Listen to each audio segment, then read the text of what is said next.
하나님 말씀 같이 보겠습니다. 신명기 33장 12절에서 17절까지입니다. 신명기 33장 12절에서 17절. 오늘은 모세가 베냐민과 요셉 지파를 축복하는 그 내용입니다. 베냐민에 대하여는 일러스되 여호와의 사랑을 입은 자는 그의 곁에 거하리로다. 여호와께서 그를 날이 맞도록 보호하시고 그로 자기 어깨 사이에 처하게 하시리로다. 요셉에 대하여는 일러스되 원컨대 그 땅이 여호와께 복을 받아 하늘의 보물인 이슬과 땅 아래 저장한 물과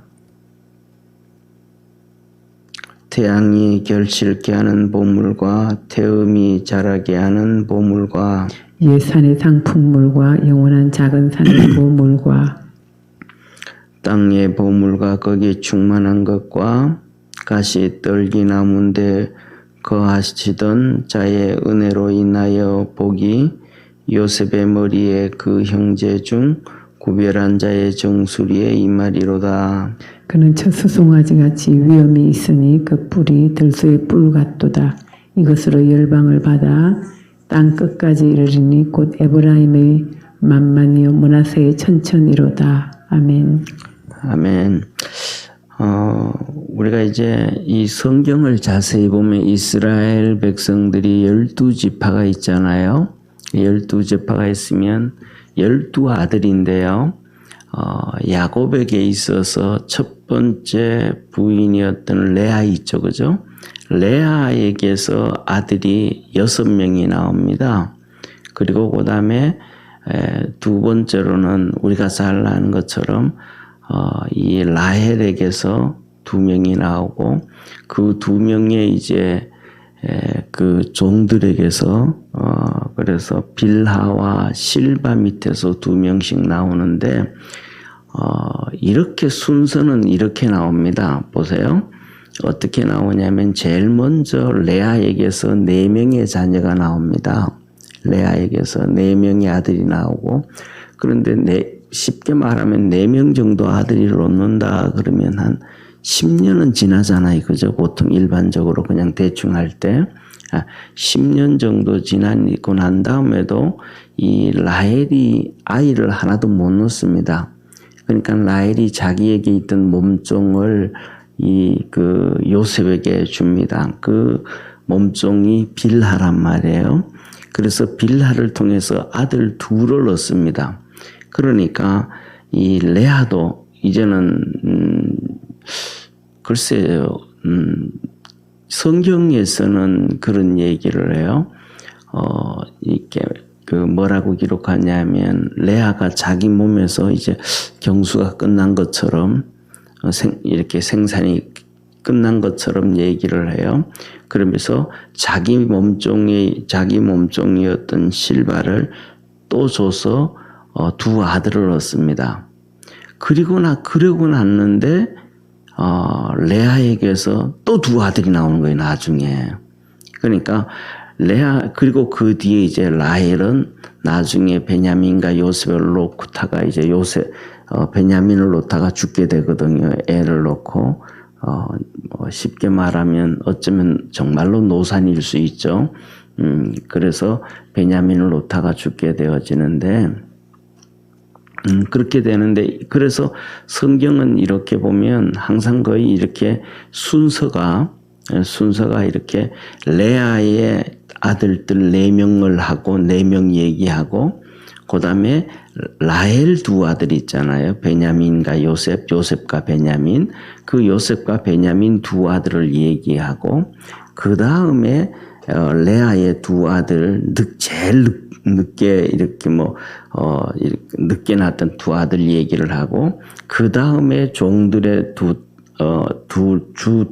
종의 아들들 2명을 이렇게 얘기를 해요. 그러니까 성경의 이 순서가 그냥 첫째부터 시작해서 쭉 그렇게 얘기를 하지 않고, 베냐민과 요셉은 막내였다라고 얘기를 하지만 그들을 축복한다든지 뭐 할 때는 항상 그들이 막내로 가는 게 아니고 아내가 이 요셉이 라헬을 진짜 사랑을 했잖아요. 그래서 그런지 항상 앞쪽에 갑니다. 그런데 오늘 우리가 성경을 이렇게 보면, 제가 금방 말씀을 드린 걸 이렇게 보면 그런 순서를 얘기하고 그런 관점에서 볼 때, 첫 번째 오늘 지난번에 우리가 여기서 나오는 6절에 나오는 루벤을 축복하는 걸 봤고요.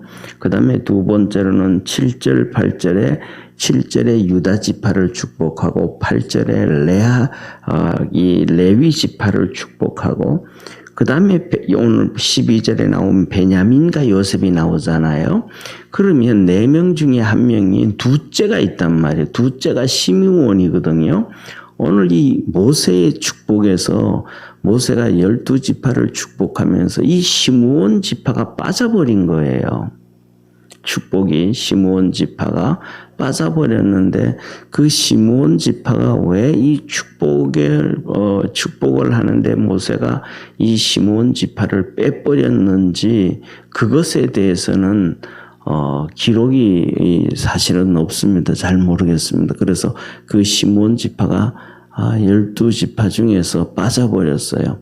그래서 이거 왜 이렇게 빠졌는지에 대해서는 모르겠는데, 하여튼 그런 현실이 오늘 이 모세의 축복에 있어서 나타나게 되어집니다. 그리고 첫 번째로 오늘 본문에 보면 베냐민 지파를 축복해 주시는데, 이 베냐민 지파를 축복할 때 이렇게 기록을 이렇게 말씀을 하고 있죠.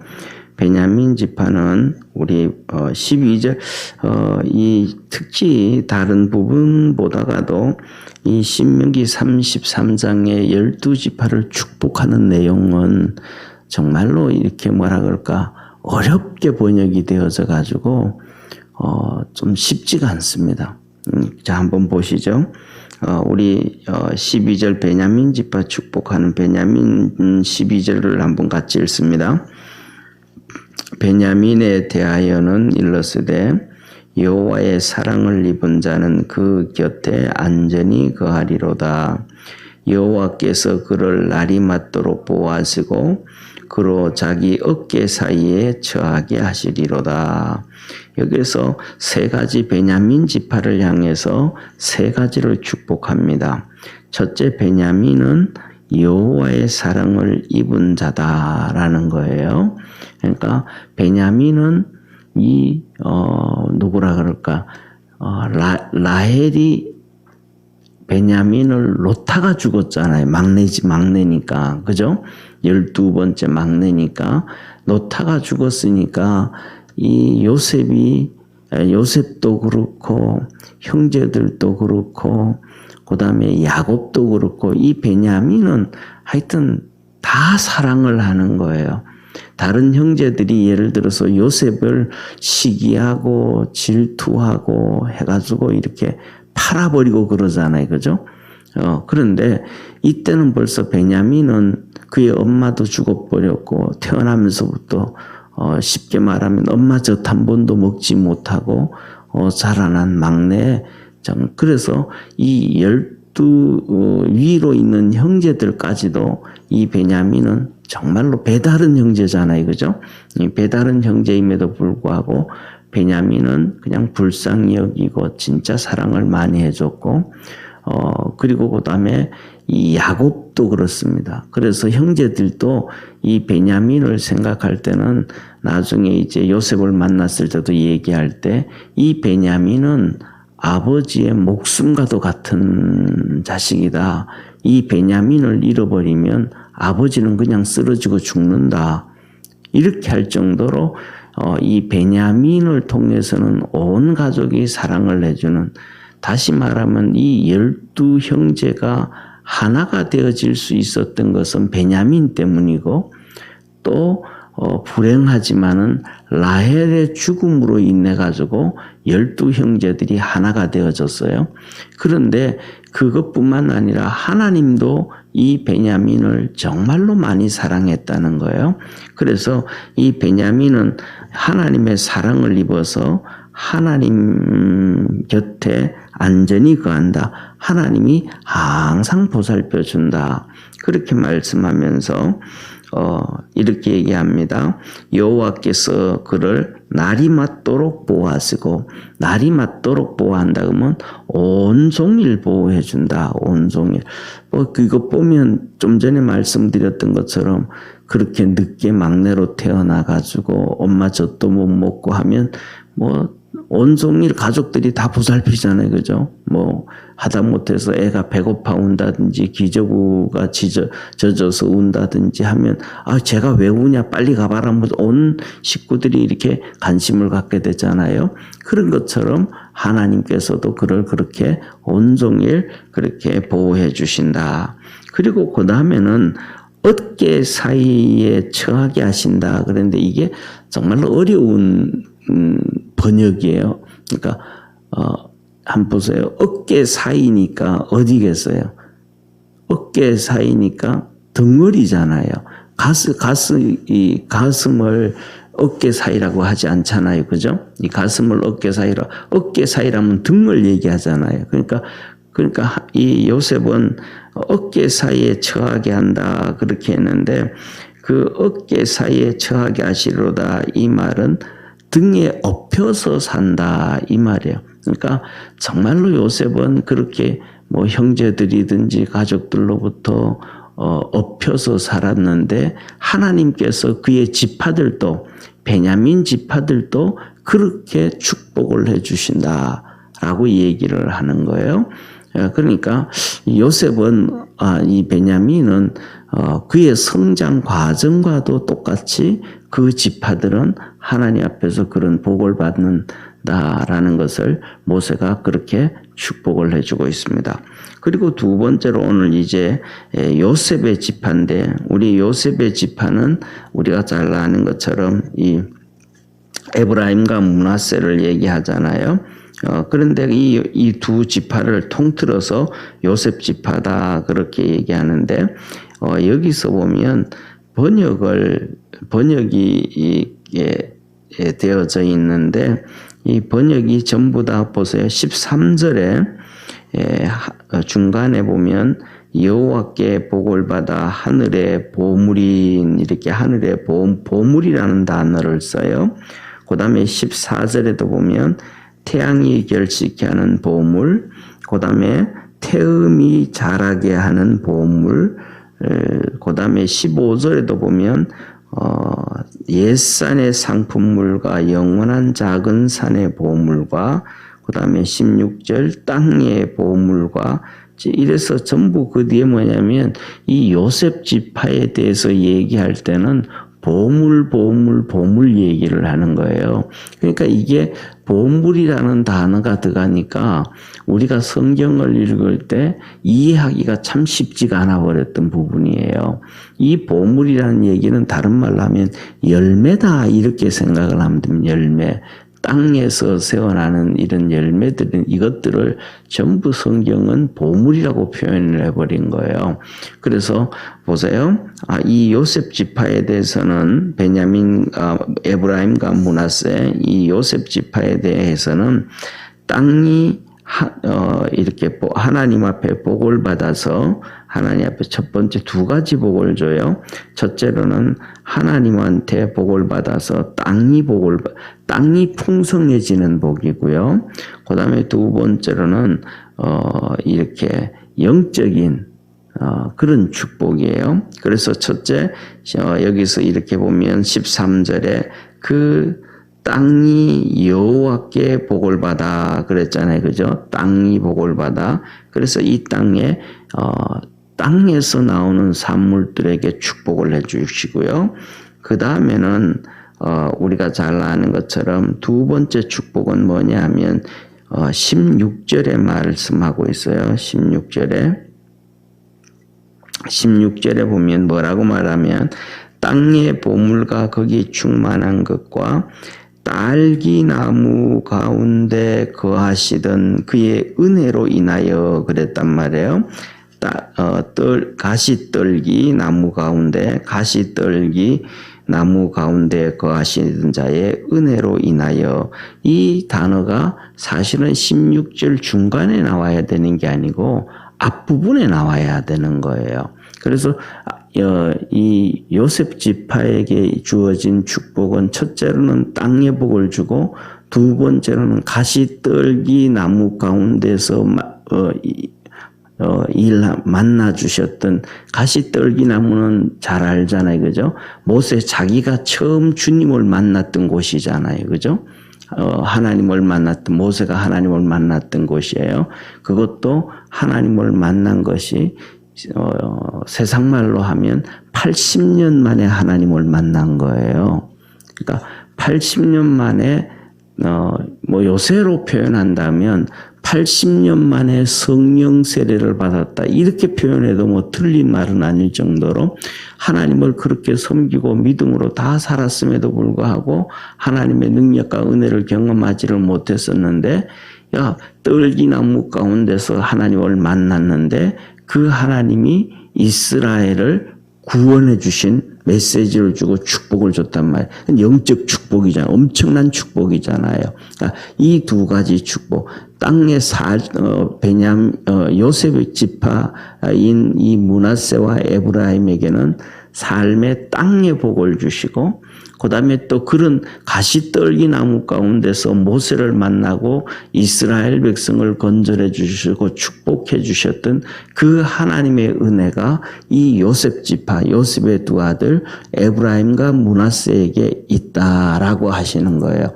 그러면서 그 내용을 조금 더 들어가서 살펴보면 두 가지를 얘기하면서, 첫째 땅의 복은 무엇이냐 하면, 자 보세요.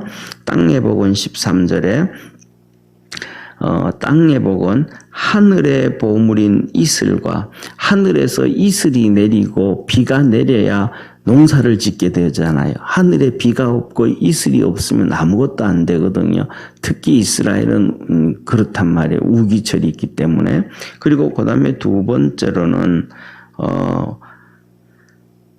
땅 아래 저장한 물과 땅 아래, 그러니까 하나님께서는 이 땅 속에 물이 저장되어 있잖아요. 이 땅 속에 있는 물이 저장되어 있는 물이 솟아난다 이 말. 하늘에서는 비가 내리고 땅 속에서는 물이 솟아나서 이제 이 므낫세와 에브라임은 농사를 짓든지 뭐 목축을 하든지 무엇을 하든지 이 땅의 곡식들이 이 땅에서 수고하는 것에 복을 받게 되어진다 그래요. 그래서 아래 위로 물이 있어서 풍요로워지게 되어지고, 그 다음에 두 번째 한번 보시죠. 14절에 태양이 결실케 하는 보물과, 태양이 결실케 하는 보물은 태양의 햇빛이, 좋은 햇빛이 내리쬐는다라는 거예요. 그러니까 우리가 이렇게 특히 이제 우리나라로 예를 들면 보세요. 우리나라의 7월 말 8월 초, 요때 7월 말에서 8월 초에 우리나라에서는 주로 복숭아가 그때 이렇게 익을 때란 말이에요. 한참 맛있을 때란 말이에요. 그런데 그 7월 말 8월 초에 그때가 이 복숭아가 새 복숭아가 막 익어질 때인데, 그때 우리나라 거의 특징이 뭐냐면 비가 자주 온단 말이에요. 거기에요.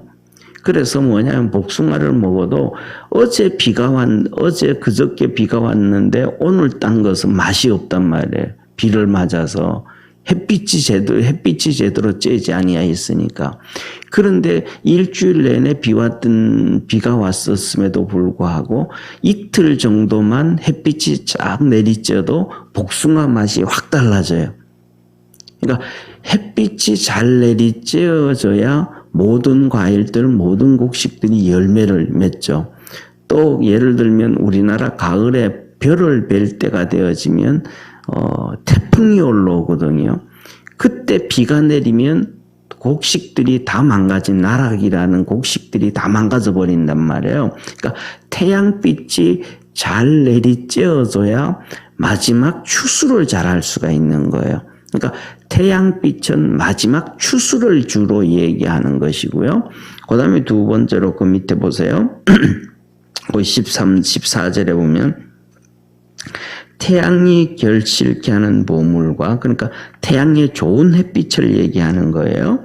그 다음에 14절에 그 이어서 태음이 자라게 하는 보물과 태음이 자라게 하는 보물이라는 건 태음이라는 얘기는 달이라는 얘기예요. 달.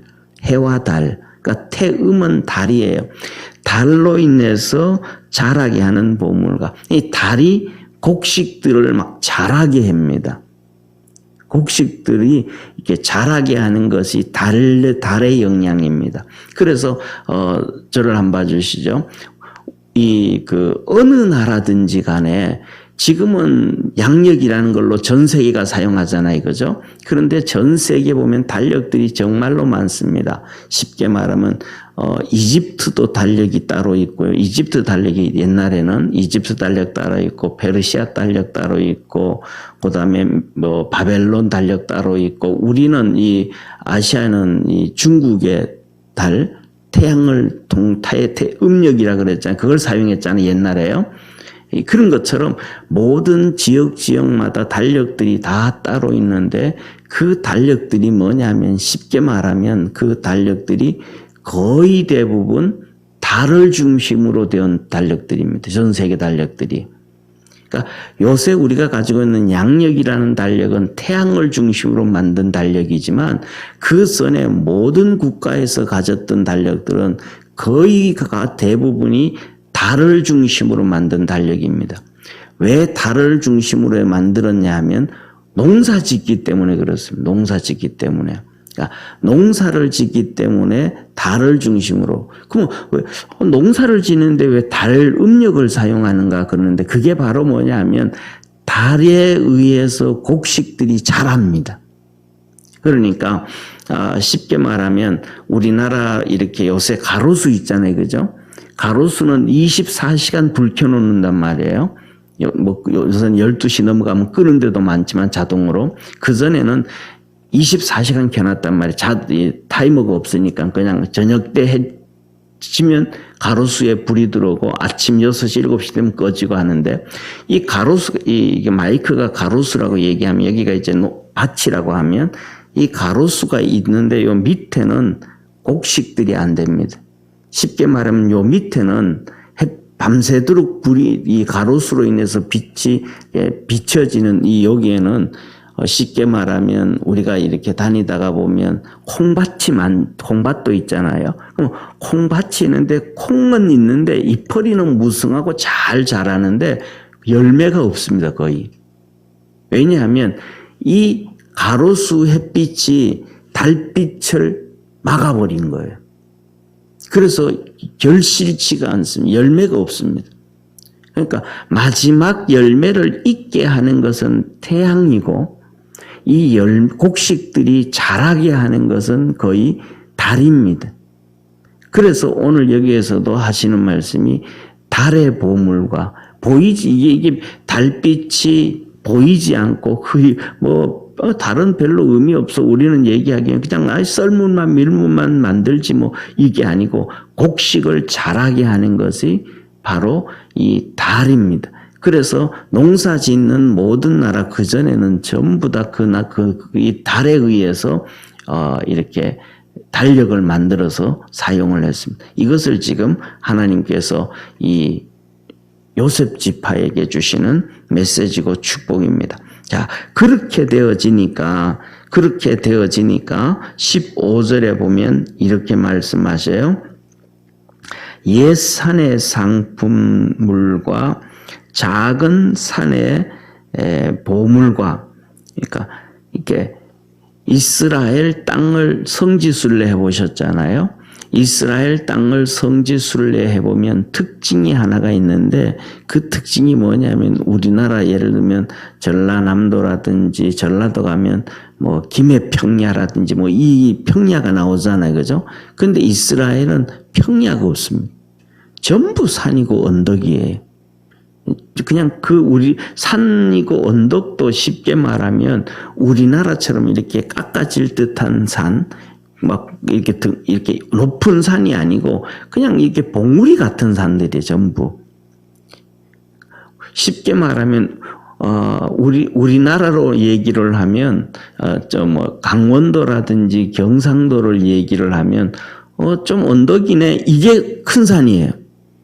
좀 그리고 이거는 뭐 그냥 뭐 언덕도 아니고 좀 뭐 그러네. 그러면 이제 그거는 낮은 언덕이에요. 그러니까 이스라엘 땅들은 그냥 쉽게 말해서 이렇게 가보면 어린아이들 팔뚝처럼 몽실몽실하다고 표현해주면 더 쉽게 이해가 되어집니다. 그러니까 산이 있어도 우리나라 산하고는 전부 다르고 그냥 작은 이렇게 몽실몽실한 산, 요 정도로 생각하면 되어집니다. 그리고 작은 언덕. 그러니까 이것들이 전부 다 뭐냐 하면 그냥 쉽게 말하면 받친 거예요. 받친 거예요.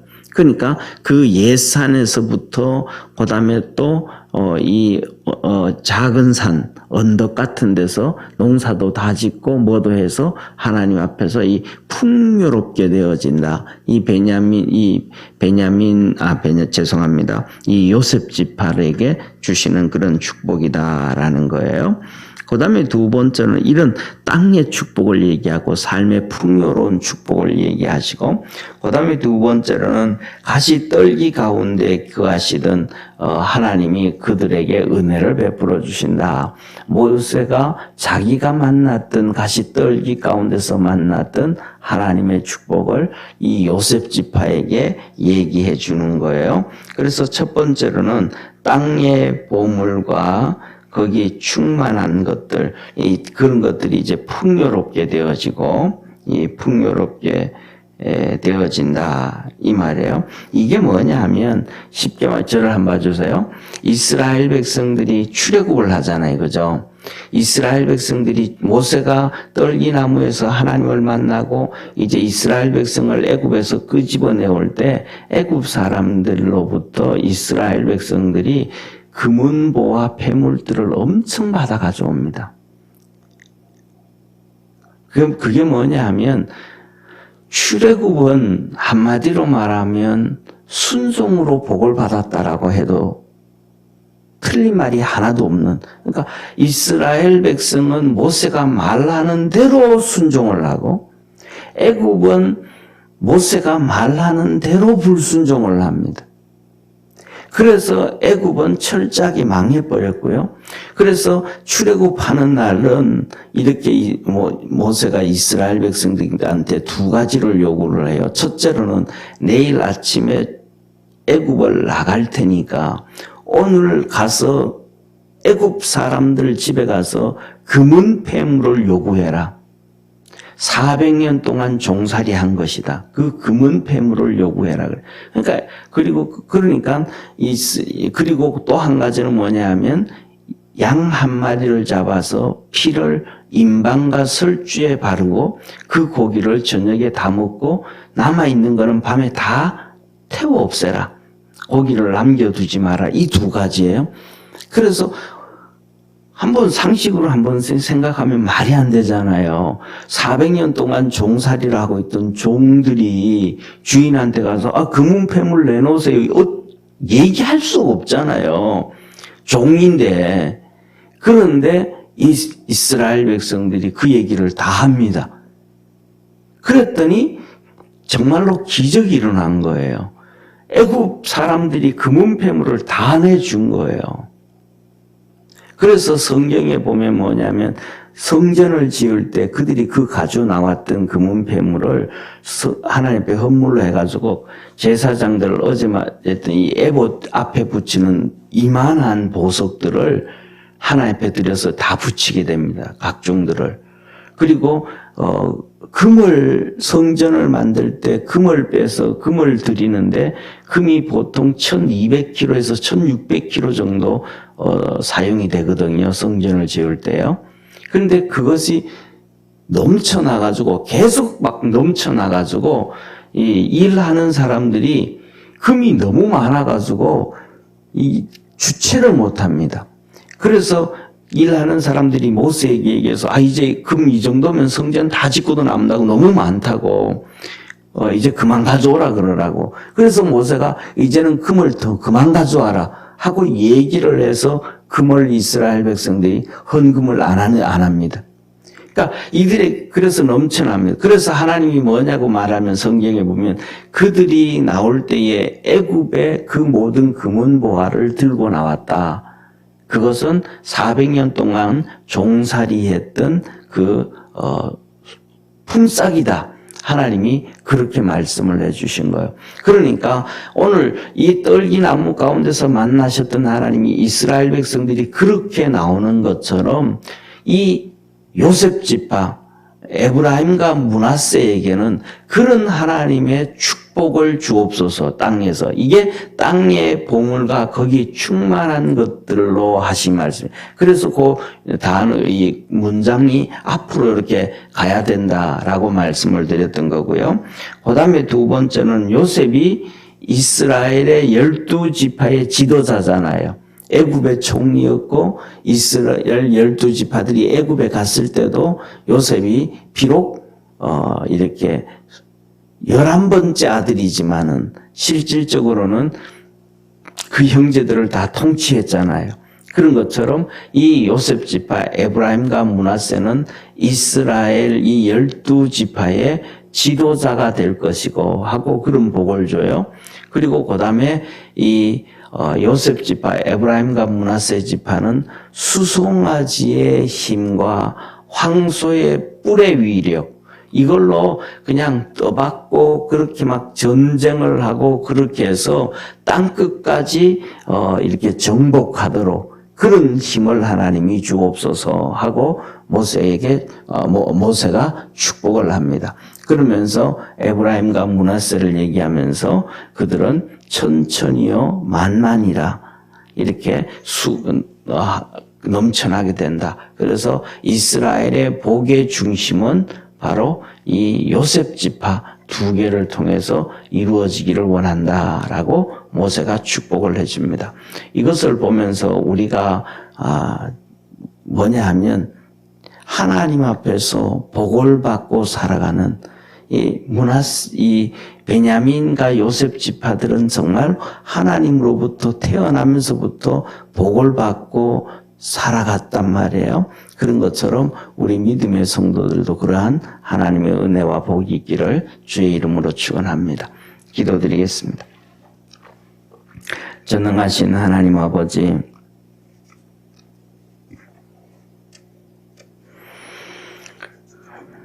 라헬이 낳은 2 아들 베냐민과 요셉 지파를 모세가 축복을 합니다.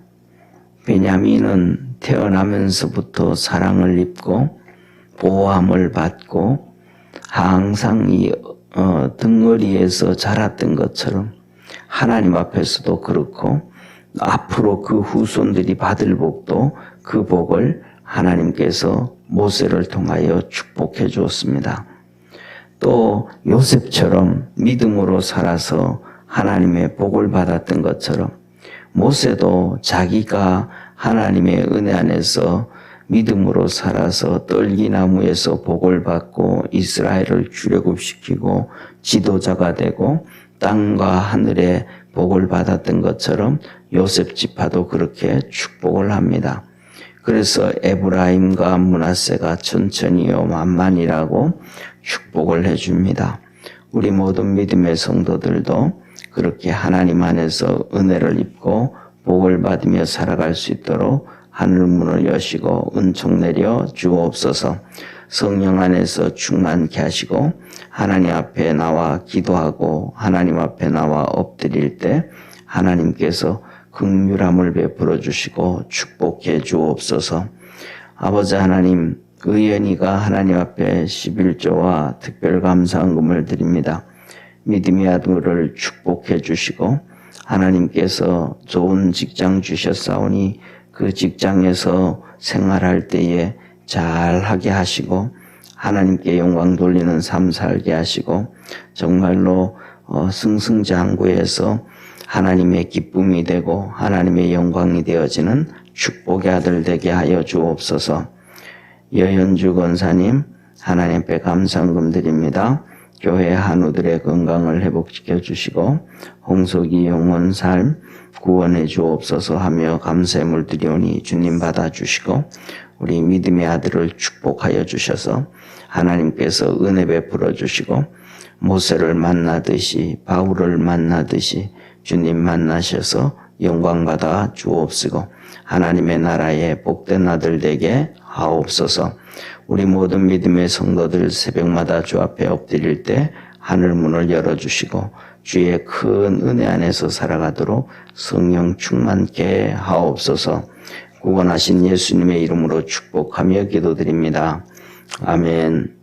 하늘에 계신 우리 아버지여, 이름이 거룩히 여김을 받으시오며 나라의 임하옵시며 뜻이 하늘에서 이룬 것 같이 땅에서도 이루어지리다. 오늘날 우리에게 일용할 양식을 주옵시고 우리가 우리에게 죄지은 자를 사하여 준 것 같이 우리 죄를 사하여 주옵시고 우리를 시험에 들게 하지 마옵시고 다만 악에서 구하옵소서. 대개 나라와 권세와 영광이 아버지께 영원히 싸움나이다. 아멘.